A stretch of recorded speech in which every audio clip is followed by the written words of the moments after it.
Topic பார்த்துக்கிட்டு இருந்தோம். அந்த டாப்பிக்கில் வந்து நேர் விகிதம் தொடர்பான கணக்குகள் எல்லாமே நம்ம பார்த்துருந்தோம்.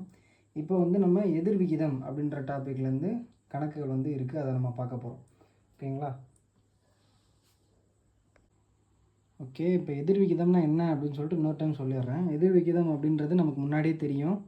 அதாவது எக்ஸோட வேல்யூ இன்க்ரீஸ் ஆகுது அப்படின்னா ஒய்யோட வேல்யூ என்ன ஆகும்? டிக்ரீஸ் ஆகும். இதுவே நேர் விகிதம் அப்படின்னா எக்ஸோட வேல்யூ இன்க்ரீஸ் ஆகிறப்ப ஒய்யோட வேல்யூ ஆட்டோமேட்டிக்காக இன்க்ரீஸ் ஆகும் அப்படின்னு சொல்லி பார்த்துருப்போம். இது என்ன எக்ஸு ஒய் அப்படின்றத நம்ம ஒரு சம் மூலயமா எக்ஸாம்பிள் மூலமாக நான் சொல்கிறேன். ஃபஸ்ட் சம் பார்க்கலாம். இப்போ வந்துட்டு ஒரு பெட்ரோல் தொட்டியை 16 குழாய்கள் 18 நிமிடங்களில் நிரப்புகின்றன. 9 குழாய்கள் அதே தொட்டியை எத்தனை நிமிடங்களில் நிரப்பும் அப்படின்னு சொல்லி கேட்டிருக்காங்க. ஓகே, இப்போ வந்து 16 குழாய்கள் வந்து என்ன சொல்லுதான்? 18 நிமிடங்களில் நிரப்பிடுவோம் அப்படின்னு சொல்கிறாங்க. 16 குழாய்கள் 18 நிமிடங்களில் நிரப்பிடுவோம் அப்படி சொல்கிறாங்க. அப்போ 9 குழாய்கள் அதை எத்தனை நிமிஷத்தில் நிரப்பும் அப்படின்னு சொல்லி கேட்குறாங்க. இப்போ இந்த மாதிரி ஒரு சம் கொடுக்குறாங்க அப்படின்னா அது நேர் விகிதமாக எதிர் விகிதமாக அப்படி சொல்லி எப்படி கண்டுபிடிக்கலாம் அப்படின்னா, இப்போ 16 குழாய்கள் 18 நிமிஷத்தில் நிரப்புது அப்படின்னா இதுக்கு அடுத்த வேல்யூ ஏதாவது ஒன்று எடுத்துக்கோங்க. 17 குழாய்களோ இல்லை 18 குழாய்களோ எடுத்துக்கோங்க. அதை வந்து ஒரு எக்ஸாம்பிள் எடுத்துகிட்டு 16 குழாய்கள் 18 நிமிஷத்தில் நிரப்புச்சுன்னா 18 குழாய்கள் வந்து எத்தனை நிமிஷத்தில் நிரப்போம்? கண்டிப்பாக வந்து அதை விட கம்மியான டைமில் தான் அந்த டேங்க்கை வந்து நிரப்போம். அப்போ எக்ஸோட வேல்யூ அப்படின்றது இன்க்ரீஸ் ஆகும், இந்த ஒய்யோட வேல்யூ அப்படின்றது டிக்ரீஸ் ஆகுது இல்லையா? அப்போ இது வந்து எதிர் விகிதம் அப்படின்னு சொல்லி நம்ம எடுத்துக்கணும். அப்போ வந்து இது வந்து 9 குழாய்கள் அப்படின்றது கண்டிப்பாக வந்து அதிகமான நேரத்தை எடுத்துக்கிறோம் அப்படின்னு சொல்லி நம்ம எடுத்துக்கலாம். இந்த எதிர் விகிதத்தை வந்து நம்ம எப்படி சால்வ் பண்ணலாம் அப்படின்னா இதுக்கு வந்து ஒரு ஃபார்முலா இருக்குது. அதுதான் செயின் ரூல் மெத்தட் அப்படின்னு சொல்கிறாங்க. அந்த செயின் ரூல் மெத்தடுக்கு என்ன ஃபார்முலா அப்படின்னு சொல்லி பார்க்குறப்ப P1 into D1 into H1 divided by W1 is equal to P2 into D2 into H2 divided by W2. இது என்ன P1 D1? ஓகே, அது என்ன P1 D1 அப்படின்னு சொல்லி பார்த்தோம் அப்படின்னா P அப்படின்னா நம்பர் ஆஃப் பர்சன் அப்படின்னு சொல்கிறாங்க. நம்பர் ஆஃப் பர்சன் அப்படின்னு சொல்கிறாங்க. D அப்படின்னா டேஸை மென்ஷன் பண்ணுறாங்க. H அப்படின்றது ஹவர்ஸு. அதுவே W அப்படின்னா ஒர்க்கை சொல்கிறாங்க. இந்த ஒர்க்கு அப்படின்றது ஒவ்வொரு இடத்துல அது வேரியேஷன் ஆகும். அது சம்மில் வந்து நான் எக்ஸ்பிளைன் பண்ணுறேன். அதே மாதிரி பர்சனும் வந்துட்டு ஒவ்வொரு இடத்துல வந்துட்டு பொருட்களை கூட ஒரு இடத்துல பர்சன் சொல்லி தான் மென்ஷன் பண்ணுவாங்க. அப்படி இது வந்து நம்ம சம்மில் வந்து பார்க்கலாம். ஓகேங்களா? ஓகே, இப்போ நம்ம இந்த சம்மை வந்துட்டு எதிர் விகிதம் கான்செப்டில் எப்படி சால்வ் பண்ணலாம் அப்படின்னு சொல்லி பார்க்கலாம். அதாவது என்ன சொல்கிறாங்க? 16 குழாயை 18 நிமிஷத்தில் நிரப்பலாம் அப்படி சொல்கிறாங்க. அப்போ 9 குழாயை எத்தனை நிமிஷத்தில் நிரப்பலாம் அப்படின்னு சொல்லி தான் கேள்வி கேட்டிருக்காங்க. அப்போ வந்து நம்ம என்ன பண்ண போகிறோம் அப்படின்னா அந்த P1 D1 அந்த ஃபார்முலா வந்து நான் போட போகிறேன். இந்த P1 அப்படின்றது தான் இங்கே வந்து என்ன கொடுத்துருக்காங்க? பெர்சன் அப்படின்றது தான் இங்கே வந்து 16 குழாய் அப்படி சொல்லி கொடுத்துருக்காங்க. நான் முன்னாடி சொன்ன மாதிரி பெர்சன் அப்படின்றது ஆட்களை மட்டும் குறிக்காது, பொருட்களை கூட குறிக்கும் அப்படின்னு சொல்கிறாங்க. அப்போ P1 அப்படின்றது 16 அப்படின்னு நம்ம எடுத்துக்கிறோம். அதே மாதிரி இந்த இடத்துல என்ன கொடுத்துருக்காங்க? எனக்கு நிமிஷம் அப்படின்னு சொல்லி கொடுத்துருக்காங்க. நிமிஷத்தை நான் ஹவர்ஸில் மாற்றிக்கிறேன். இது சும்மா புரியறதுக்காக நான் எழுதுகிறேன், சும்மா தெரிஞ்சுக்கணும். அப்போ நிமிஷத்தை வந்து நான் ஹவர்ஸில் மாற்றி எழுதிக்கிறேன். அப்போ 18 டிவைடட் பை 60ன்னு சொல்லி எழுதியிருக்கேன். இந்த இடத்துல வந்து P2க்கு பதிலாக 9ன்னு சொல்லி எழுதிக்கிறேன். எனக்கு இங்கே நிமிஷம் என்னன்னு தெரியாது, ஆனால் இங்கே நிமிஷம் தான் எனக்கு ஆன்சரில் வரணும். அதனால் இங்கேயும் 60ன்னு எடுத்துக்கிறேன். அப்போ இங்கே 16 into 18/60 is equal to 9 into x/60ன்னு இருக்குது. ஓகேங்களா? இப்போ இந்த ஈக்குவல்ட்டுக்கு இங்கே இருக்கிறத நம்ம கேன்சல் பண்ணலாம். அப்போ 60 கேன்சல் ஆயிரும். அப்போ மீதி என்ன இருக்குது? 16 இன்ட்டு 18 9xன்னு சொல்லியிருக்கும். எனக்கு எக்ஸு தான் தேவை. என்ன பண்ணுறேன்? 9 கீழே கொண்டு வந்துடுறேன். ஓகேங்களா? கீழே கொண்டு வந்தால் இப்படி இருக்குங்களா? அப்போ 9 நான் இதை வச்சு கேன்சல் பண்ணால் 2. அப்போ 16 இன்ட்டு 2 32. அதாவது 32 நிமிஷத்தில் 9 குழாய்கள் வந்து அந்த தொட்டியை நிரப்பிடும் அப்படின்னு சொல்கிறாங்க. செகண்ட் சம் போகலாம். ஓகே, இப்போ செகண்ட் சம் பார்க்கலாம். 40 வேலையாட்கள் ஒரு செயல் திட்ட வேலையை 8 நாட்களில் முடிப்பர் எனில் அதே வேலையை 4 நாட்களில் முடிக்க தேவையான வேலையாட்களின் எண்ணிக்கை எத்தனை அப்படி சொல்லி கேட்டிருக்காங்க. ஓகேங்களா? அப்போ வந்து என்ன சொல்கிறாங்களா? 40 வேலையாட்கள் வந்து ஒரு வேலையை வந்து 8 நாளில் முடிச்சிருவேன் அப்படி சொல்கிறாங்க. அப்போ 4 நாளில் இந்த வேலையை நான் முடிக்கணும் அப்படின்னா எனக்கு எத்தனை வேலையாட்கள் அப்படின்னு சொல்லி நமக்கு தேவைன்னு சொல்லி கேட்குறாங்க. இப்போ இதை பார்த்த உடனே தெரியுது என்ன ஆகும் இந்த இடத்துல அப்படின்னா 50 பேர். சப்போஸ் நம்ம வந்து நேர் விகிதமாக எதிர் விகிதமாக அப்படி சொல்லி கண்டுபிடிக்கணும் அப்படின்னா என்ன பண்ணலாம்? இதிலேருந்து இதுக்கு அடுத்த வேல்யூ நம்ம எடுத்து செக் பண்ணலாமா? இப்போ 50 பேர்னு சொல்லி வச்சுக்கிறோம். இப்போ 40 பேர் சேர்ந்து ஒரு வேலையை 8 நாளில் செய்கிறாங்கப்பா. அப்போ வந்து என்ன செய்யலாம்?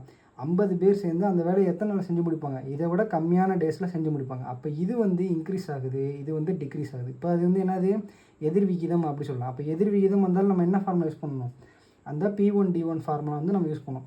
அப்போ எனக்கு வந்து இங்கே பெர்சன்ட் கொடுத்துருக்காங்க, இங்கே நாள் கொடுத்துருக்காங்க. அப்போ P1ஐயும் D1ஐயும் மட்டும் நான் எடுத்துக்கிறேன். P1 வந்து என்னது 40, அப்போ D1 வந்து என்னது 8 அப்படி சொல்லி எடுத்துக்கிறேன். இங்கே P1 கொடுத்து P2 நமக்கு கொடுத்துருக்காங்களா, கொடுக்கல, அதனால் அது எக்ஸ்ன்னு எடுத்துக்கிறோம். இங்கே D2க்கு பதிலாக 4ன்னு எடுத்துக்கிறேன். எனக்கு எக்ஸு தான் தேவை. அப்போ என்ன பண்ணுறேன், நான் இந்த 4ஐ நான் கீழே கொண்டு வரேன். 40 × 8/4 = எக்ஸு. இதை கேன்சல் பண்ணோம் அப்படின்னா எக்ஸ் வந்து எனக்கு என்ன கிடைக்கும், 80 அப்படின்னு சொல்லி கிடைக்கும். அப்போ 80 ஆட்கள் வந்து நமக்கு இருந்தால் அப்படின்னா அந்த வேலையை நம்ம 4 நாளில் முடிச்சிடலாம். ஓகேவா, நெக்ஸ்ட் போகலாம். ஒரு நீர்த்தேக்க தொட்டியை நிறைப்பதற்கு 6 குழாய்கள் 1.5 மணி நேரம் எடுத்துக்கொள்கின்றன. ஒரு குழாயை அடைத்துவிட்டால் அதே தொட்டியை நிறைக்க எடுத்துக்கொள்ளும் காலம் எவ்வளவு அப்படின்னு சொல்லி கேட்டுருக்காங்க. ஓகேங்களா, அப்போ என்ன சொல்கிறாங்க, 6 குழாய்கள் வந்துட்டு என்ன பண்ணுதான், 1.5 மணி நேரத்தில் அதை நிரப்பிடுதான். 1.5 மணி நேரம் அப்படின்றத நான் நிமிடமாக மாற்றிக்கிறேன். அப்போ 60 + 30 அப்படின்னா 90 நிமிஷத்தில் அந்த தொட்டியை வந்து அது நிரப்பிடுது. 6 குழாய்கள் அப்படி சொல்கிறாங்க. அதில் ஒரு குழாயை அடைச்சிட்றேன்னு சொல்லியிருக்காங்க. அப்போ வந்து என்ன, அது 5 குழாய்கள் வந்து அந்த தொட்டியை எவ்வளோ நேரத்தில் நிரப்பும் அப்படி சொல்லி கேட்டிருக்காங்க. இதுதான் நமக்கு கொஸ்டின். அப்போ வந்து இதை நம்ம பார்த்த உடனே சொல்லலாம் என்ன, அது எதிர் விகிதம் அப்படின்னு. அதாவது குழாயோட நேரம் வந்து சப்போஸ் அதிகரிக்குதுன்னா இங்கே வந்து என்ன ஆகும், நிமிஷம் வந்து குறையும். 6 குழாய்கள் ஒரு தொட்டி நிரப்புனா 90 நிமிஷம் ஆகும். அதுவே 8 குழாய் நிரப்புனா என்ன ஆகும், ஆட்டோமேட்டிக்காக இந்த நிமிஷம் குறையும். அப்போ என்ன ஆகுது, இது இன்க்ரீஸ் டிக்ரீஸ். அப்போ வந்து நம்ம என்ன கான்செப்ட், எதிர் விகிதம் அப்படின்ற கான்செப்டில் வந்துருமா. அப்போ நான் ஸ்ட்ரெயிட்டாக வந்து ஃபார்முலாவில் போட்டுறேன். அதாவது 6 குழாய்கள் 90 நிமிஷத்தில் அதை நிரப்புது. அப்போ 5 குழாய்கள் அதை எத்தனை நிமிஷத்தில் நிரப்பும்னு சொல்லி எடுத்துக்கிறேன். எனக்கு எக்ஸ் தான் தேவை. என்ன பண்ணலாம், அப்போ 6 × 90 ÷ 5ன்னு சொல்லி எடுக்கிறேன். அப்போ இதை கேன்சல் பண்ணோம் அப்படின்னா 8 × 40, 6 × 48, 10 108, அதாவது 108 நிமிஷம் அப்படி சொல்கிறாங்க. இதை வந்து நான் என்ன பண்ணுறேன், அந்த நிமிஷத்தை வந்து நான் மாற்றிக்கிறேன். 108 நிமிஷத்தில் வந்து 5 குழாய்கள் வந்து அதை நிரப்புதுன்னு சொல்கிறாங்க. ஓகேங்களா. ஒரு விவசாயியிடம் 144 வாத்துகளுக்கு 28 நாட்களுக்கு தேவையான உணவு உள்ளது. 32 வாத்துகளை விற்றுவிட்டார் எனில் அவரிடம் உள்ள உணவு மீதமுள்ள எத்தனை நாட்களுக்கு போதுமானதாக இருக்கும் அப்படி சொல்லி கேட்டுக்கோங்க. அதாவது அவர் என்ன வச்சுருக்காராம், 144 வாத்து வச்சுருக்காரு. அதை வந்து என்ன பண்ணுறாரு, 28 நாளுக்கு தேவையான அந்த வாத்துக்கு தேவையான உணவு அப்படின்றது இருக்குதுன்னு சொல்கிறாங்க. அதாவது அப்போ 32 வாத்துக்களை அவர் வந்து விற்றுறாரு. அவர்கிட்ட 144 வாத்து இருக்குது. அதில் 32 விற்றுட்டாருன்னா அவருக்கு எவ்வளோ இருக்கும், 112 வாத்து கையில் இருக்கும். அப்போ அந்த 112 வாத்துகளுக்கு தேவையான உணவு அப்படின்றது எவ்வளவுன்னு சொல்லி கேட்டிருக்காங்க. ஓகேங்களா. இதை நம்ம கொஷின் வந்து எழுதுகிறப்பே கொஞ்சம் தெளிவாக எழுதிக்கணும். அப்போ வந்து இது வந்து நம்ம பார்த்தோன்னே தெரியுது என்ன, இது எதிர் விகிதம். அதாவது 144க்கு பதிலாக 150 வாத்தாக இருந்துச்சுன்னா அதோட உணவு தேவை அப்படின்றது அந்த நாட்களோட எண்ணிக்கை அப்படின்றது குறையும். சப்போஸ் இது வந்து அதிகமாக இருந்ததுன்னா குறையுது, குறைஞ்சது அப்படின்னா அதோட நாட்கள் வந்து அதிகமாகுது. அப்போ வந்து என்ன, இது எதிர் விகிதம் கான்செப்ட்டு. அப்போ வந்து இதை நம்ம ஃபார்முலாவில் போடுவோமா, 144 × 28 = 112 × எக்ஸ்ன்னு சொல்லி எடுத்துக்கிறேன். இப்போ எனக்கு எக்ஸ் தான் தேவை, அதனால் 112 நான் கீழே கொண்டு வந்துடுறேன். ஓகேங்களா, 112 நான் கீழே கொண்டு வந்துடுறேன். அப்போ கீழே கொண்டு வந்தால் கேன்சல் பண்ணுறேன். 2ஆம் வாய்ப்பாடிலே நான் கேன்சல் பண்ணுறேன். 5 × 10, 6 × 12, 1 2 4. இப்போ 7வது டேபிளில் கேன்சல் பண்ணுறேன். 7 14, 8 56, 1 2 4. இந்த 4 வச்சு மறுபடியும் நான் இதை கேன்சல் பண்ணுறேன். 3 12, 2 6 4 24. அப்போ அவர்கிட்ட உள்ள 112 வாத்துகளுக்கு 36 நாட்களுக்கு தேவையான உணவு அப்படின்றது அவர் வச்சுருக்காரு. ஓகேங்களா, நெக்ஸ்ட் போகலாம். ஓகே, இப்போ வந்துட்டு நம்ம நேர்விகிதமில் உள்ள கணக்கெல்லாம் பார்த்துட்டோம். இதில் பார்க்காத கணக்கெலாம் நான் என்ன பண்ண போகிறேன் அப்படின்னா, உங்களுக்கு வந்து நான் கொஷின்லாம் ஒரு பிடிஎஃபாக நான் கம்பைல் பண்ணி டிஸ்கிரிப்ஷனில் கொடுப்பேன். நீங்கள் செய்யாத கணக்கெலாம் செஞ்சு பார்த்துக்குங்க. இப்போ நான் வந்து ஒரு சம் சொல்கிறேன், அதை நீங்கள் வந்து வீடியோ பாஸ் பண்ணிவிட்டு அது நேர் விகிதமாக எதிர் விகிதமா அப்படின்னு சொல்லிட்டு இமேஜின் பண்ணி பாருங்கள். ஓகேங்களா. தமிழ்ச்செல்வன் அப்படின்றவர் 5000ஐ 3 மாதத்திற்கு ஒரு முறை வங்கி கணக்கில் சேமித்து வருகிறார். அவர் 1,50,000 சேமிக்க எத்தனை வருடங்கள் ஆகும் அப்படி சொல்லி கேள்வி கேட்டிருக்காங்க. ஓகேங்களா, இதை நம்ம எப்படி சால்வ் பண்ணலான்னு சொல்லி பார்க்கலாம். அதாவது அவர் 5000 ரூபாவை என்ன பண்ணுறாரா 3 மாதத்தில் சேர்த்துறாரு அப்படின்னு சொல்கிறாங்க. அப்போ 1,50,000 அவர் எத்தனை மாதத்தில் சேமிப்பார் அப்படின்றது தான் கொஸ்டின். ஓகேங்களா, 1,50,000 எத்தனை மாதத்தில் சேமிப்பார் அப்படின்னு சொல்லி கேட்குறாங்க. அதாவது இப்போ வந்து நான் நேர் விகிதம் எதிர் விகிதம்னு சொல்கிறேன். இப்போ 5000 ரூபான்றது ஒரு பணம் இருக்குது. இந்த பணத்தை 3 மாதத்தில் அவர் சேமிச்சிடறாரு. இதுவே 1,50,000 அவர் சேமிக்கணும் அப்படின்னா என்ன ஆகும், வருஷங்கள் கண்டிப்பாக கூடும். அப்போ எக்ஸ் இன்க்ரீஸ் ஆகிறப்ப ஆட்டோமேட்டிக்காக ஒய்யும் இன்க்ரீஸ் ஆகுது. அப்போ இது வந்து என்னது, நேர் விகிதம். அப்போ வந்து நம்ம என்ன பண்ணலாம், கிராஸ் மல்டிப்ளை பண்ணணும். ஓகேங்களா. அப்போ வந்து 5000 into x is equal to 1,50,000 into 3ன்னு சொல்லி நம்ம எடுக்கிறோம். ஓகேங்களா. எனக்கு எக்ஸு தான் தேவை. அப்போ என்ன பண்ணலாம், நம்ம 5000 இந்த பக்கம் கொண்டு வந்துடுறேன். ஓகேங்களா. 5000 இந்த பக்கம் நான் கொண்டு வந்துடுறேன்.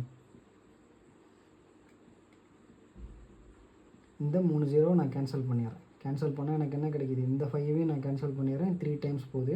அப்போ மொத்தம் 90 மந்த் அப்படின்றது தேவை. 90 மந்த்தை நம்ம கன்வெர்ட் பண்ணோம் அப்படின்னா 7 இயர்ஸ் போகும். என்ன 7 12 84, மீதி வந்து எத்தனை மாதம் இருக்குது, 6 மாதம் இருக்குது. 7 இயர்ஸ் 6 மந்த் அப்படின்றதான் இதோட ஆன்சர். ஓகேங்களா. நெக்ஸ்ட் சம்பளம். ஒரு வெள்ள நிவாரண முகாமில் 80 நபர்களுக்கு தேவையான உணவு 60 நாட்களுக்கு போதுமானதாக உள்ளது. 10 நாள்களுக்கு பின்னர் 20 நபர்கள் அந்த முகாமில் வந்து சேர்ந்தார்கள் எனில் அவ்வுணவு எத்தனை நாட்களுக்கு போதுமானதாக இருக்கும் அப்படி சொல்லி கேட்டுருக்காங்க. இது நல்ல கொஸ்டின். இப்போ நம்ம வந்து இது வந்து நம்ம கொஞ்சம் டிஃப்ரெண்ட்டான வேலை வந்து சால்வ் பண்ணணும். என்னென்னா 80 நபர்களுக்கு தேவையான உணவு அப்படின்றது 60 நாளுக்கு போதுமானதாக இருக்குது அப்படின்னு சொல்கிறாங்க. ஓகேங்களா. 80 நபர்களுக்கு தேவையான உணவு 60 நாட்களுக்கு போதுமானதாக இருக்குது அப்படின்றாங்க. 10 நாள் கழித்து என்ன ஆகுதான், அங்கே இன்னும் 20 பேர் வந்து தங்குறாங்களாம். அப்போ 100 பேர் வந்து 10 நாள் கழித்து தங்குறாங்க. அப்போ 100 பேருக்கு வந்து தேவையான உணவு அப்படின்றது எவ்வளோ இருக்கும் அப்படின்னு சொல்லி கேட்டுருக்காங்க. எத்தனை நாட்களுக்கு போதுமானதாக இருக்கும் அப்படின்னு சொல்லி கேட்டுருக்காங்க. அப்போ 80 பேருக்கு 60 நாளுக்கு தேவையான உணவு இருக்குதுன்னு சொல்கிறாங்க. இதை நம்ம சிம்பிளாக மல்டிப்ளை பண்ணி எழுதலாம். 80 நாட்களுக்கு 60 நாள்னா 48, 4800 சாப்பாடு இருக்குதுன்னு ஞாபகம் வச்சுக்கோங்க. 4800 சாப்பாடு இருக்குது அப்படின்றத ஞாபகம் வச்சுக்கோங்க. இந்த 4800 சாப்பாடை இந்த 80 பேரும் 10 நாள் தொடர்ந்து சாப்பிட்றாங்க. அப்போ 80 பேரும் 10 நாள் சாப்பிட்டாங்கன்னா எத்தனை சாப்பாடு காலியாக இருக்கும், 800 சாப்பாடு காலியாக இருக்கும். அப்போ 4800லேருந்து 800 நம்ம கழிச்சிட்டோம் அப்படின்னா எத்தனை சாப்பாடு இருக்கும், இப்போ நம்ம கையில் 4000 சாப்பாடு தான் இருக்கும். இந்த 4000 சாப்பாடை என்ன பண்ணுறாங்க அப்படின்னா மீதி இந்த 10 நாள் கழித்து 20 பேர் வந்து ஜாயின்ட் ஆகிறாங்க அப்படி சொல்கிறாங்க. அப்போ இப்போ கரண்ட்டில் இந்த முகாமில் எத்தனை பேர் இருக்காங்க, 100 பேர் இருக்காங்க. இப்போ இந்த 100 பேரும் இந்த 4000 சாப்பாடை சாப்பிட்டாங்க அப்படின்னா அது எத்தனை நாள் வந்து போதுமானதாக இருக்குன்றது நமக்கு கொஸ்டின். அப்போ இந்த 100ஆல் நம்ம டிவைட் பண்ணலாம். டிவைட் பண்ணோன்னா எத்தனை இது 40 டேஸ் இந்த உணவு வந்து போதுமானதாக இருக்கும் அப்படின்னு சொல்கிறாங்க. ஓகேங்களா. 40 அப்படின்றது இந்த சம்மோட ஆன்சர். ஓகே. 6 நபர்கள் ஒரு வேலையை 12 நாட்களில் செய்து முடிக்கின்றனர். 2 நாட்கள் கழித்து மேலும் 6 நபர்கள் வந்து சேர்கிறார்கள் எனில் அவ்வேலையை செய்ய எத்தனை நாட்கள் எடுத்துக்கொள்வார்கள் அப்படி சொல்லி கேட்குறாங்க. அதாவது 6 நபர்கள் ஒரு வேலையை என்ன செய்கிறாங்களாம், 12 நாளில் செஞ்சு முடிச்சிடுறாங்க அப்படி சொல்கிறாங்க. சரியா. 2 நாள் வந்து அவங்க வேலை பார்த்துருக்காங்க. அதுக்கடுத்து என்ன செய்கிறாங்களாம், இவங்களோட 6 பேர் வந்து எக்ஸ்ட்ரா ஜாயின் பண்ணுறாங்க. அப்போ ஏற்கனவே 6 பேர் இருக்காங்க, இப்போ எக்ஸ்ட்ரா ஜாயின் பண்ணால் 12 பேர் ஆயிரும். இந்த 12 பேர் அந்த வேலையை எத்தனை நாளில் செஞ்சு முடிப்பாங்க அப்படி சொல்லி கேட்டிருக்காங்க. ஓகேங்களா. இப்போ 6 பேர் ஒரு வேலையை 12 நாளில் செஞ்சு முடிப்பாங்க. நமக்கு மொத்த வேலை அப்படின்றது எவ்வளோன்னு தெரியாது. அப்போ நம்ம என்ன பண்ணலாம், 6 × 12 72ன்னு சொல்லி எழுதிக்கிறோம். 6 12 72. 72 ஒரு வேலைன்றதை நம்ம வந்து சிம்பிளாக ஒரு தீப்பெட்டி பாக்ஸ் ஒட்டுறதுன்னு ஞாபகம். 72 தீப்பெட்டி பெட்டிகள் வந்து யாரோ ஒருத்தவங்க ஒட்டணும்ப்பா. 72 தீப்பெட்டி பெட்டிகள் ஒட்டணும். இந்த 6 பேர் வந்து 72 தீப்பெட்டி பெட்டிகள் ஒட்டணும் அப்படின்னு சொல்கிறாங்க. 12 நாள் வேலை பார்க்குறாங்க அப்படி சொல்கிறாங்க. இப்போ இந்த 6 பேரும் 2 நாள் ஏற்கனவே வந்து வேலை பார்த்துட்டாங்க அப்படி சொல்கிறாங்க. 2 நாள் வேலை பார்த்தாங்க அப்படின்னா எத்தனை வேலை பார்த்துருப்பாங்க, 12 வேலை பார்த்துருப்பாங்க. 6 12 6 2 12 அப்படின்னு சொல்லி 12 வேலை பார்த்து முடித்தாங்க. மொத்த வேலை 72. இந்த 72 வேலைகள்லேருந்து 12 வேலைன்றது பார்த்து முடிச்சிட்டாங்க. அப்போ கேன்சல் பண்ணணும்னா நமக்கு எத்தனை வேலை மீதி இருக்கும், 60 வேலைகள் அப்படின்றது மீதி இருக்கும்.